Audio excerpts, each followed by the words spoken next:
On Mountain News at 5:30, police are investigating at least 2 murder cases that occurred this weekend in the Lexington area. And a place for young people to hang out after school will be available soon in Leslie County. After several weeks of off and on wintry threats, we're finally settling into a bit of a quieter pattern. I'll have the very latest on how long this looks to last on the way right now at 5:30. Dedicated to Southern and Eastern Kentucky, this is WYMT Mountain News at 5:30.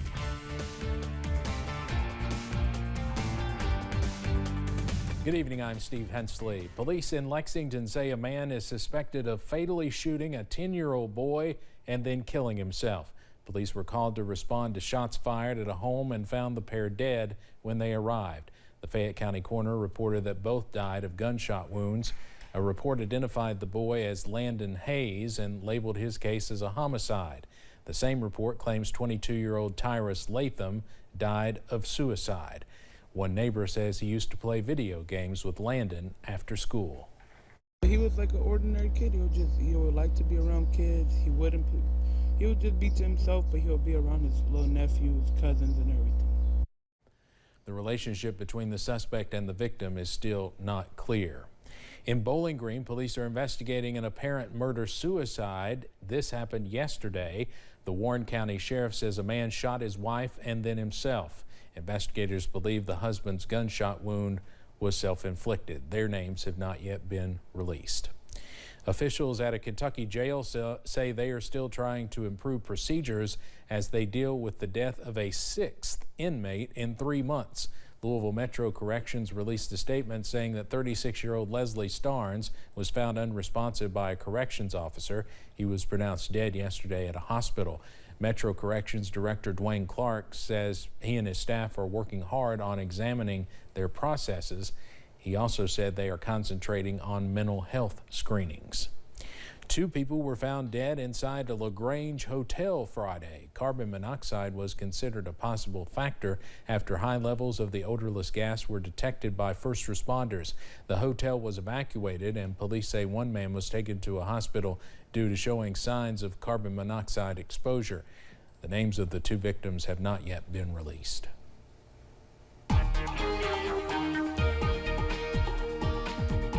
It has been an absolutely beautiful day around the mountains today. We got plenty more of this where we got it from. Beautiful weather and even just enough of that high cloudiness working into places like I-64 at Moorhead to give us a pretty nice sunset over the next half hour to 45 minutes. So get on out there in the western sky, take a look out there because it's going to be a nice one around the region. Studio camera here at WYMT overlooking Black Gold Boulevard here in Hazard. Looking pretty nice at the moment as we continue to see some of those high clouds pushing in. Temperatures around the region, not too bad. Above average, upper 40s for just about everybody. Exceptions, Jacksboro's warmer than everybody else at 52, and Wise and Pine Mountain a little bit cooler than everybody else in the low 40s right now. Pinpoint Doppler, she's a clean sweep out there. A beautiful look to the radar, especially after what we've been dealing with the past few weeks with off and on wintry threats. And we don't have any of that, at least definitely tonight and really in the next 7 days. So keep that WYMT weather app handy because it will tell you once you open that app up, you'll see the forecast has us down into the 20s tonight. It's a chilly one around the mountains tonight. We have some changes on the way, though. I'll have the details on that coming up in just a few minutes. Steve? Evan, thank you. Nicholasville police are still looking for answers in a murder-suicide that happened last night. Police say a husband and wife were killed with their children in the house. Jim Stratman has more from police. Part of a police investigation is to come up with answers, but cases like the one Nicholasville police are working don't always have them. At the end of the day today on this case, there's only 2 people that know what happened, and neither one of them can talk. Police responded to this home off of Linden Lane just before 9 o'clock Sunday night for a domestic disturbance. They say a husband and wife were home with the wife's 3 children. A 15-year-old daughter, a 8-year-old daughter, and a 7-year-old son. So, matter of fact, it was the 7-year-old's birthday yesterday. Here, we know that there was some arguing because the 15-year-old called 911. Police say after the 911 call, the husband shot his wife inside that house, then went outside to his car where he took his own life. Those children were not injured. Now, I don't know what they saw or what they heard or what exactly happened, and we just don't know at that point. but we're hoping that they didn't see anything, that they were able to get out of the house before anything or anybody knew anything. Grimes says cases like this are especially hard because while you would want to give the absolute closure, especially to those children, chances are some of those answers will never come. That's the struggle with a lot of these cases, is that you just don't know what finally transpired that made one person go to this extreme and take someone's life and then take their own life. So we try to come up with everything that would have caused this or led up to it. We just won't get all the answers in this one. Reporting in Jessamine County, Jim Stratman, WKYT. The U.S. death toll has now passed another grim milestone. More than 900,000 people have died since the start of the pandemic. CDC officials say COVID-19 hospitalizations are down 15% from a week ago, and new infections are plummeting nationwide. But daily deaths have jumped nearly 30% in the last 2 weeks, fueled by the Omicron variant. Amid skyrocketing cases of air rage incidents, Delta Airlines is asking the federal government to put passengers convicted of unruly behavior on a national no-fly list. The FAA says there were more than 5,000 reports of unruly passengers in 2021.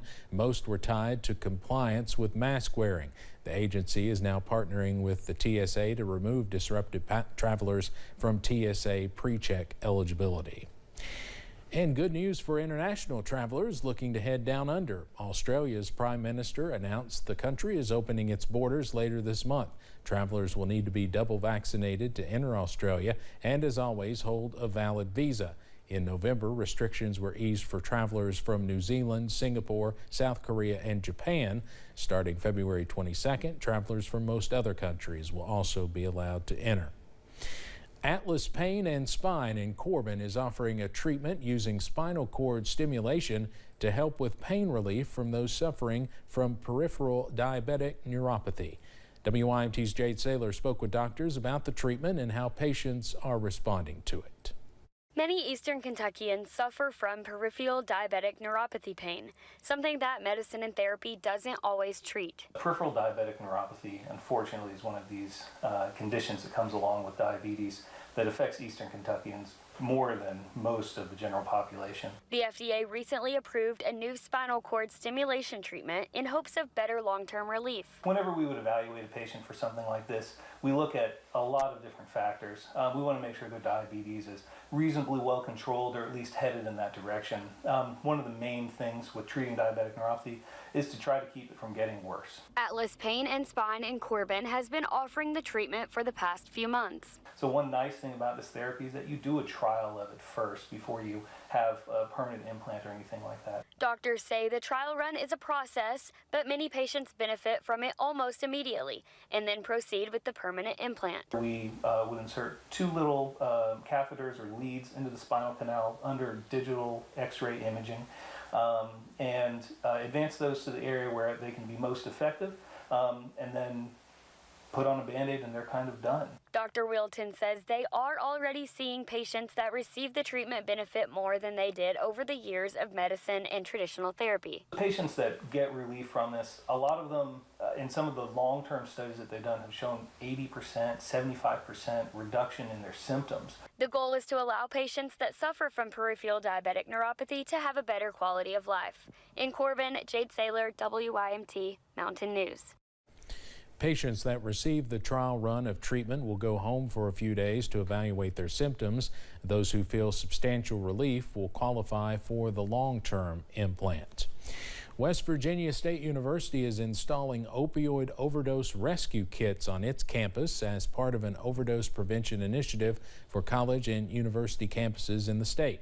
The initiative encourages students, staff, and faculty to be the one to save a life, referencing the name of the project. The kits, known as Nalox boxes, contain 2 doses of the opioid reversal medication naloxone and training materials showing how to administer the product when someone overdoses. Addiction recovery care, also known as ARC, continues to expand across the Commonwealth.